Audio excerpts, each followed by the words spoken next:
So around March or April of 2024, I decided that I would start watching Dragon Ball from the beginning. Since I never watched OG Dragon Ball growing up, I watched that and decided to make a video. Check it out if you want, but after I finished it, I decided to watch Dragon Ball Z Kai, and I know a lot of people might heat up at me for that, but to be honest, DBZ Kai is kind of better, and you can't change my mind, but I'll save that for another video. So while watching DBZ Kai, I was like, I never really remember watching all of the DBZ movies, so I decided to actually watch them. And not gonna lie, from the movies I've watched, they really are pretty enjoyable. I still haven't finished all of them since I haven't watched DBZ Kai final chapters yet. But like I said, from the movies I've seen, Cooler's Revenge is definitely in my top 5 next to the first Broly movie. Honestly, I didn't expect to like this movie as much as I did, and if you haven't already seen it, go watch it. So without wasting any more time, let's get straight into the movie. So the movie starts with us being shown Bardock finally stepping up to Frieza, but gets packed up. What makes this different from the canon timeline is that Cooler was actually watching the entire time and had the chance to piece up Kid Goku, but didn't. Unrelated note, Cooler's Revenge is probably one of the few movies that actually fits into the canon timeline since it takes place after the Namek saga. But anyways, back to the movie. While Gohan is studying, Goku decides that he should go camping with Krillin and Oolong. Cooler and his squad eventually find out that Frieza got bodied by a Saiyan and decide to go to Earth. While the rest of the group is setting up and Goku is fishing, the Cooler squadron pull up and Krillin gets slept by Nazer. You know, kind of unrelated, but why is Krillin always the first person to get cooked in these movies? Like in the Lord Slug movie, Krillin gets thrown to the side before he even gets to fight him. But anyways, Dor grabs Gohan by the tail and tosses him to the side. Finally, Goku shows up and they start 3v1ing him. Low-key, Goku started to cook them, but eventually Cooler walks up and Goku's first thought is that it's Frieza in front of him. Now, I know Goku isn't the smartest guy, but there's almost no way he thought that was Frieza. Not gonna lie, this isn't the first time. He literally thought a whole group of Namekians were Piccolo.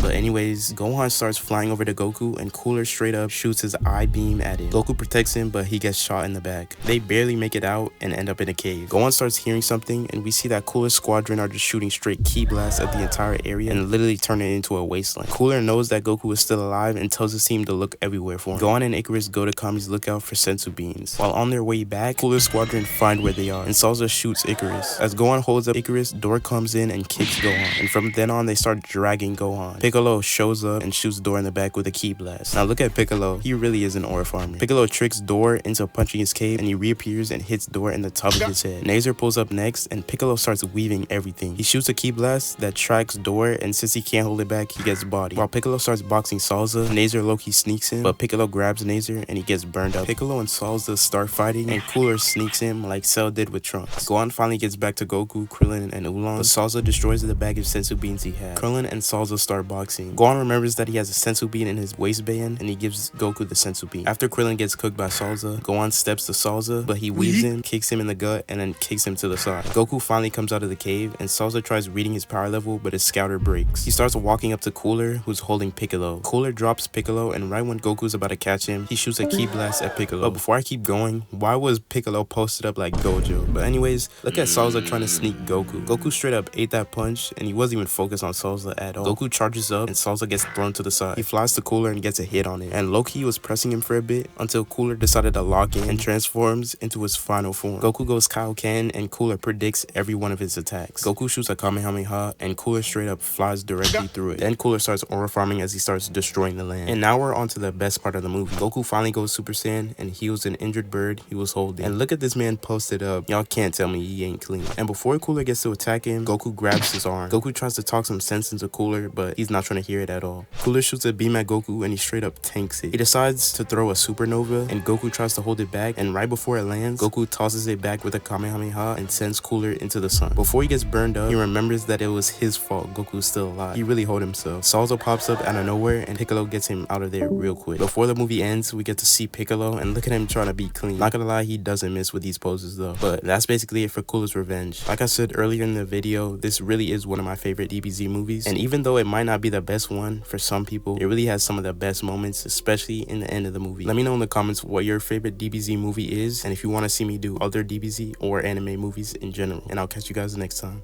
Peace.